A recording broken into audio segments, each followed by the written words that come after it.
Konferensi tingkat tinggi KTT G20 yang kemarin digelar di India dianggap sebagai tamparan bagi negara-negara Barat. Pasalnya, dalam KTT yang berlangsung di New Delhi, India selama beberapa hari hingga Minggu 10 September 2023 tersebut tidak memutuskan memberikan hukuman terhadap Rusia. Padahal selama ini NATO dan negara Barat menjadi pendukung penuh perjuangan Ukraina melawan invasi Rusia. Dokumen tersebut hanya menyatakan rasa prihatin terhadap peperangan Ukraina dan Rusia yang menyebabkan rakyat Ukraina menderita. Ukraina menyatakan kekecewaannya terhadap KTT G20 yang diselenggarakan di India pada Sabtu 9 September 2023. Hal ini disampaikan oleh juru bicara Kementerian Luar Negeri Ukraina Oleg Nikolenko. Dalam pernyataannya, kekecewaan Ukraina disebabkan oleh melunaknya poin-poin dalam kesepakatan KTT G20 terkait serangan Rusia ke wilayahnya. Ia bahkan mengatakan kesepakatan itu tidak dapat dibanggakan. Pada saat yang sama, G20 tidak memiliki hal yang bisa dibanggakan mengenai agresi Rusia terhadap Ukraina. Tentu saja, partisipasi pihak Ukraina akan memungkinkan para peserta untuk lebih memahami situasi, ujar Nikolenko dikutip CNN.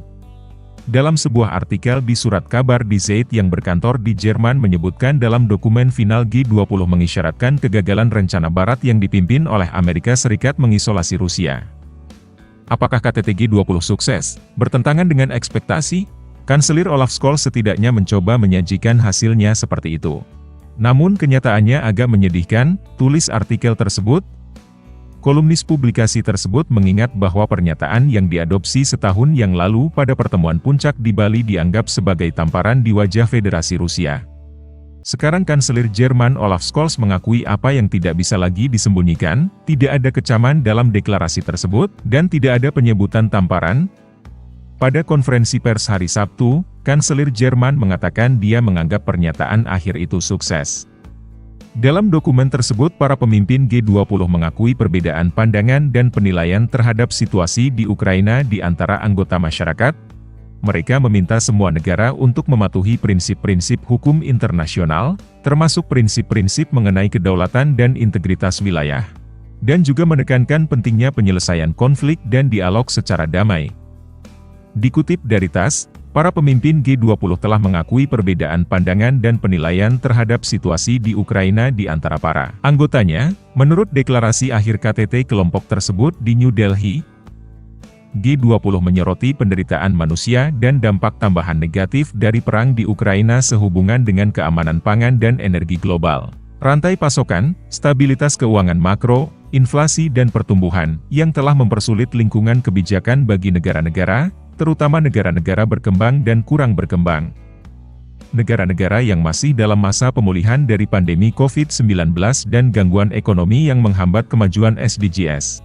Terdapat perbedaan pandangan dan penilaian terhadap situasi ini, demikian isi dokumen tersebut. Era saat ini tidak boleh dilanda perang, kata negara-negara G20. Seraya menambahkan bahwa mereka juga sangat prihatin tentang dampak buruk konflik terhadap keamanan warga sipil sehingga memperburuk kerapuhan dan kerentanan sosioekonomi yang ada serta menghambat respons kemanusiaan yang efektif. KTT G20 di New Delhi berlangsung hingga 10 September. Para pemimpin seluruh negara G20 dan 9 negara lainnya Bangladesh, Mesir, Spanyol, Mauritius, Nigeria, Belanda, Uni Emirat Arab, Oman, dan Singapura diundang untuk menghadiri acara tersebut. Delegasi Rusia di India dipimpin oleh Menteri Luar Negeri Rusia Sergei Lavrov.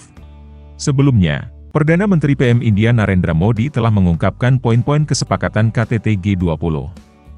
Amitabh Khan, perwakilan G20 India, mengatakan ada konsensus 100% dari semua negara pada 83 paragraf dalam deklarasi tersebut.